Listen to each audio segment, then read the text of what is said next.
Whoa, whoa, whoa, whoa. Every day there's something huge happening. It's getting hard to keep up with all of this. Do you believe this? Do you agree with it? I don't think it's far-fetched, I'll say that. But why is this person saying this stuff? Now, this article says, the headline is Ripple versus SEC. Former White House official says SEC has dropped Ripple case. Now, let me ask you something, because obviously the SEC hasn't confirmed this, not as of this video. Do you think that this is a case of this person has some inside information and they just don't want to wait on it? They're just leaking it? Or are they just guessing because everybody else is getting their cases dropped and maybe they're just guessing? I don't know. You tell me what you think about that. But this is what it says. I'll read a little tidbit here. It says Anthony Scaramucci, a former White House director of communications. Is that relevant right now? Maybe are they referencing that because they're trying to say he has connections? So maybe he knows something? Is that the connection? It says here, which still doesn't guarantee that this is accurate. I do think they're going to drop it. I do. But I don't know if they've dropped it now. If what this person is saying is accurate now. Not that changes anything for a long-term XRP holder like myself. It doesn't change anything at all.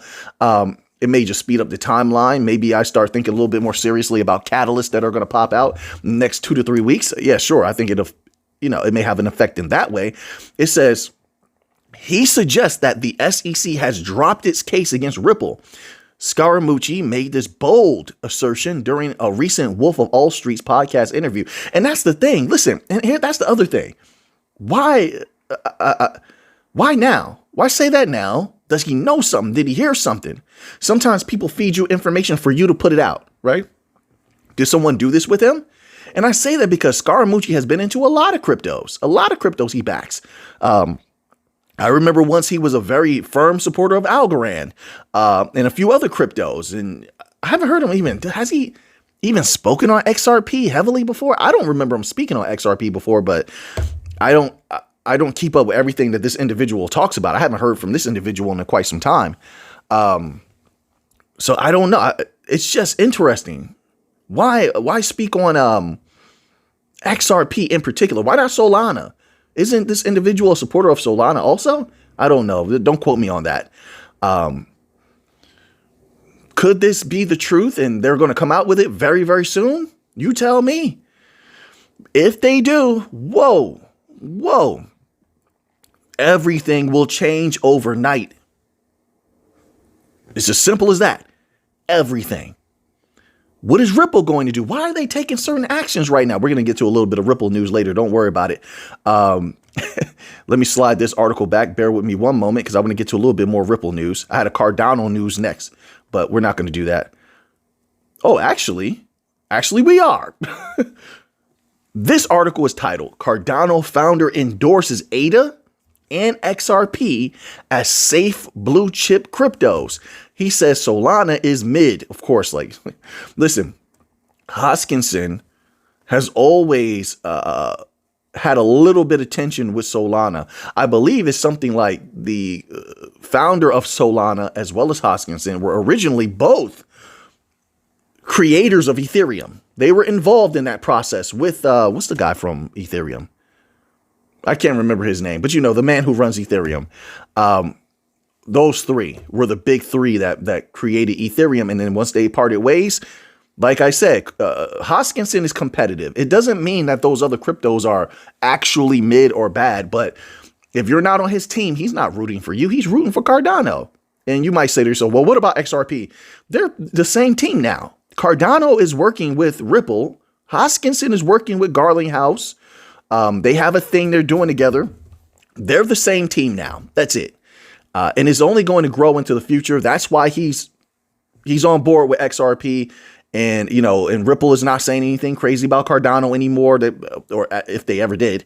It's the same thing you're going to be seeing with Hedera. Lehman Baird of Hedera said they're going to be working with Ripple also. You see how they're all coming together, right? That's going to be huge. And I've been seeing the articles about Hedera. I don't know if they're true. That's why I'm not covering it just yet. But I've been seeing that there's big rumors flying around about something going on with Hedera. We'll see when there's a more reputable source that I see. I don't know what you've seen. More reputable source covering it, then maybe I'll delve into that a little bit. But I need to see a little bit more before that's confirmed. But yeah, you're going to see support from Hedera for Ripple at some point in the future, XRP. And you're going to see Ripple and XRPL support Hedera projects and things like that. All of this system is coming together, a world dominant system, period. So now let's scroll down here. But do I agree with this? Let's see. Do you agree with this? So ADA and XRP as safe blue chip cryptos. Safe? Yeah, I don't see a problem with them. I mean, as long as you know what you're getting into, not financial advice, but as long as people know what they're getting into, I actually think that these are very, very low areas as far as technologically speaking. I mean, you can only equal these. They're two of the most advanced protocol, period. They're two of the absolute most advanced chains. You don't get much better than this. You can only equal them, XRP and Cardano. And they've been tested over the years. They've worked with so many big companies, been tested so many times, so many different upgrades, so many special mechanisms they haven't even deployed yet. That's the fantastic part, because those special mechanisms are what's going to lure those businesses in to hand over that money. Money. They're going to hand over that money. So let's read a little bit here. It says here, Hoskinson made this known during an interview with David Gokhshtein, the host of Gokhshtein podcast. In the interview, Hoskinson highlighted the possible criteria behind the selection of the assets that will feature in the U.S. crypto reserve. Yeah, it's so crazy to me that people are still flabbergasted by the choices for the crypto reserve. Why? Those people who've been doing research for years, right, including myself, have talked about these particular cryptos minus ETH and Bitcoin, because I barely talk about Ethereum, although I have covered it from time to time, not very often.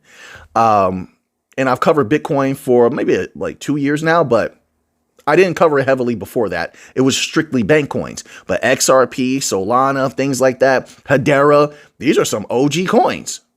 XLM, Algorand, these are original coins.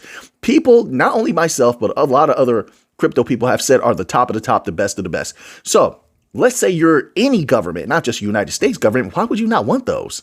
Yes, you will want those. These are the ones where the technology is sound, safe, and tested. Ethereum, time tested and proven to be a good chain, right? A little expensive, right? But that's why you have Solana. Look at that. See how they're balancing things out? Solana, right? If we're talking about technology, Solana is one of the best of the best. A little hiccup here and there, but no different than any other chain. XRP is the best of the best at what it does. Cardano, the best of the best at what it does. Bitcoin speaks for itself. So these, if these are the initial offerings or initial assets you're starting with, those are really solid, great picks. Then on the money side, if we're going to sell them, we're going to make some money off of them. Again, XRP stands to explode. They know that. Why would they want a piece of that? Solana stands to explode. They know that. ETH and Bitcoin are primed for insane explosions. They know that. And Cardano was a moneymaker before. It'll be a moneymaker again, in my humble opinion. That's just what I think. You could disagree. Cardano is going to be a moneymaker as well. So these are extremely solid picks for any government anywhere. So I don't think you get more solid than that. You could mix and match a few other bank coins in there, sure, and you would do well with those also, if you're a government, I'm saying. Right, so now, all right, let me leave that there. Let's jump on to some more news. We got a lot of news to get through today. Holy smokes. Have you been seeing everything they're releasing today? It's been crazy. So now, let's go here. We were just talking about Hedera. NASDAQ submits key 19B-4 filing for Grayscale's Hedera ETF. They want these bank coin ETF. You notice that? XRP, Solana, Hedera, they want these bank coin ETFs because they know. Why them first? Because they know what's the real deal. They know what people are going to take serious. They know what they can pump in a legit way. They know the companies behind them are serious. Listen, when serious investors start pouring into crypto a little bit more from like the stock market and other asset classes, the first thing they're going to do, and I know this because it used to be a big, at least in the past, it was a big thing. They're going to dig into those companies to see if they're serious. I'm telling you, at least this is my experience. And they're going to bring it to everybody that they know. Listen, this is our company. This is what the companies are doing. These are the projects they're working on. And there are a lot of their judgments on how heavy they go into those things, into those assets financially, is going to be based on partnerships. One, who is the team? Is it a solid team? Do they have a genius mind leading them? Is this a hungry team who's going to continue to expand? Which means there's going to be continued good news, which is a catalyst that's going to bring a lot of capital, a lot of investment. It's going to catch a lot of attention. They know that. They're very smart. So going after these super legit, powerful companies that are going to flood the market with technology, right? That is going to affect their native tokens. That's a smart move, in my opinion. So it says here, NASDAQ filed a 19B-4 on behalf of Grayscale spot Hedera ETF on Monday. Bloomberg analyst Eric Balchunas previously said Hedera and Litecoin ETF applications have the best, quote, odds, unquote, of approval. Really? But I don't understand why you would say that. What makes you say Hedera would have better odds to be approved for an ETF over Solana or XRP? And I don't know your background, sir, or how long you've been into crypto, but I just want to say this. Has Hedera been putting in a lot of hard work over the years? Yes, they're one of my original coins. That's one of the first DLT coins that I found ever when I first got into crypto. I think I saw it on Uphold. It was the first time I ever saw Hedera. And I was like, what is this? I did my research on it. Then I went to my brother, like, you heard about this H-bar thing? H-bar? He hadn't heard about that. Oh, I found me. This is one of mine. Because, he found XRP and XLM. And I was like, I have one now, H-bar. And who knew H-bar would come so far, but that's what research gets you. All these years, I believed in it. Look how far H-bar's come, and it hasn't begun to reach its potential just yet. It says the filing on behalf of Grayscale comes a week after NASDAQ submitted the 19-B4 for Canary Capital spot H-bar ETF. Yeah, so back to what I was saying. Sorry about that. Let me circle around and close that thought out. Has Hedera put in the work over the years? Yes. Are they going to bring in a lot of money to their chain? In my humble opinion, and H-bar's price explode? I believe it. I believe that. Not financial advice. I believe that. But has Ripple put in an insane amount of work? Yes, 100%. Has Hedera done more than Ripple? I don't think so. No disrespect. I love Hedera. Like I said, I'm a longtime supporter. Have they done more than Ripple? No. So why would you think that they have the best shot over XRP? I just don't understand that. Is there something that I'm missing? Was the SEC thing? They're dropping every case. I even have one here that they're somewhere. They dropped another case as proof that that's going to happen. I'm trying to see if I have that article here. I'm not sure. Bear with me one moment. I do have it. Okay. I'm going to try my best not to lose my spot. Okay. That happens sometimes. Let me not stop saying okay. Oh my goodness. I just realized I said that too many times. This one says Yuga Labs says SEC has dropped its investigation into the NFT firm.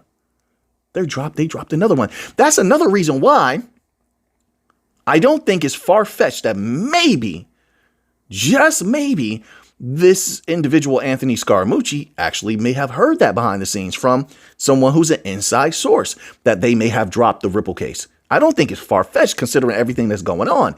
And considering Ripple is such a big thing, it has been wildly covered, although over the years very negatively covered. It's been a popular topic in crypto. Now that crypto is getting hot, one may have reached out and say, hey, listen, hey, psst, psst, psst, psst. Hey, they dropped that Ripple case. And I don't know that, I don't know that they expected Anthony Scaramucci to come out and actually say that. Sometimes people are telling these people things, and it's supposed to be just kept in confidence, but a lot of people don't do that. And take note, a lot of people don't do that. They hear something and they go tell it. So it continues on. It says Yuga Labs said the SEC had dropped its probe into the NFT conglomerate, which the agency first launched in late 2022. They're dropping cases against everybody. Oh, that Ripple one's coming. And I believe I don't know. I believe they're saving it for last. I don't know why they would do that. If you're a regulatory agency, just drop it.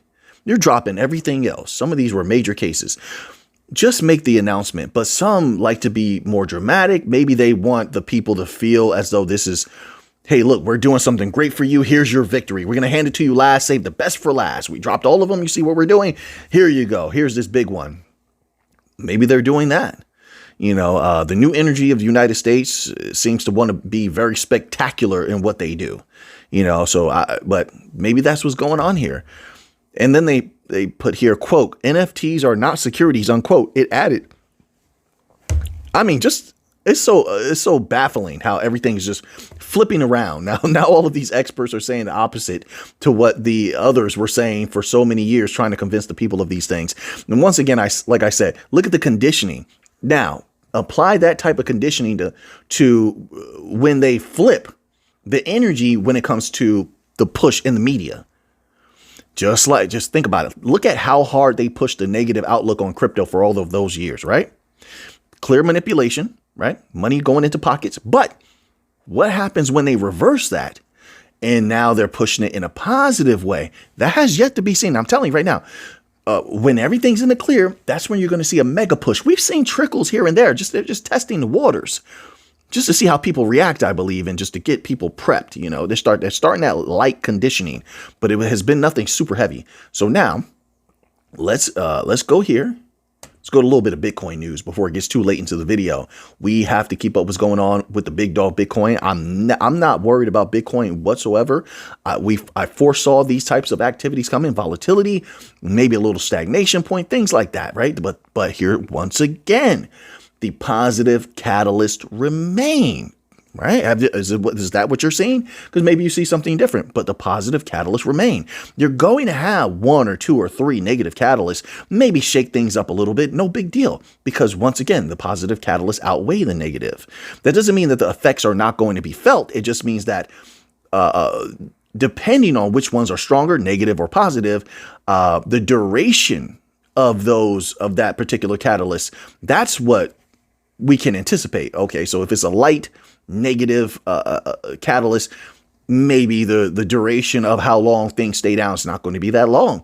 Then on top of that, you take into account other variables like Bitcoin and the crypto market has been super resilient.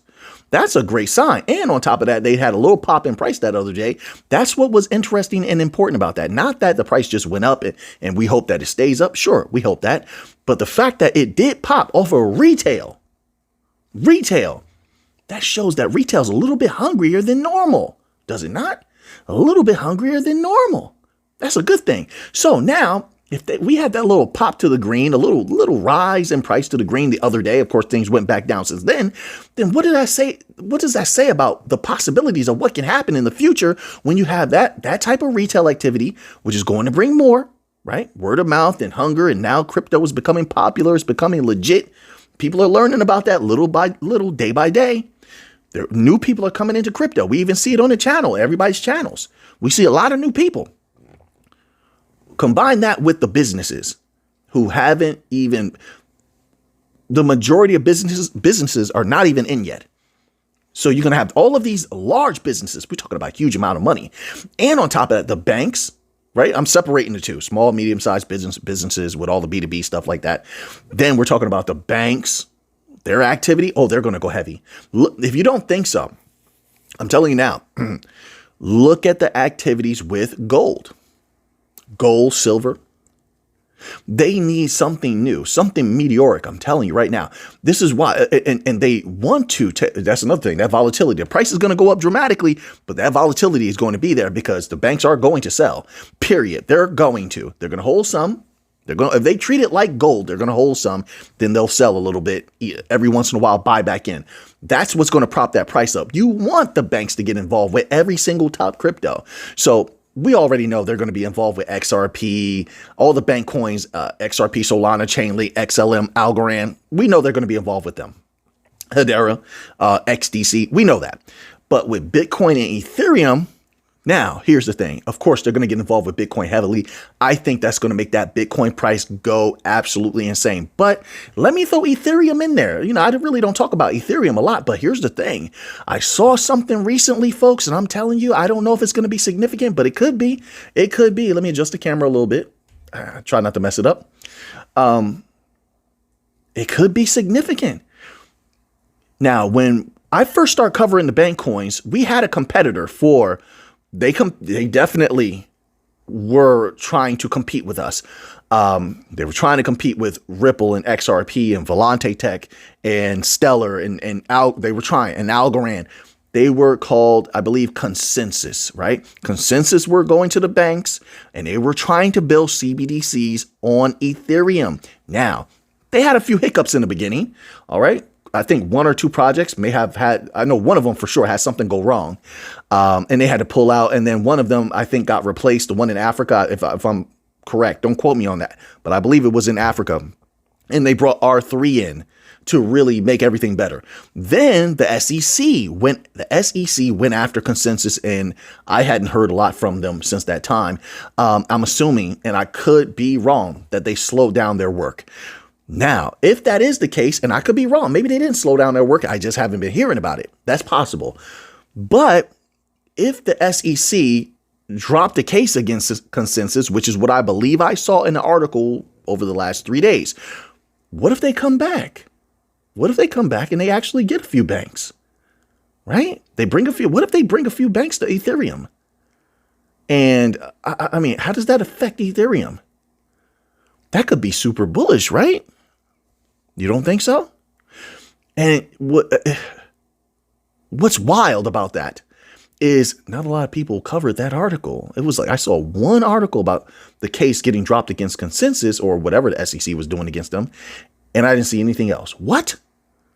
This was a company trying to push CBDCs. So they're capable fully of making local digital currencies and stable coins, all types of things, I would think, just like Ripple or anybody else.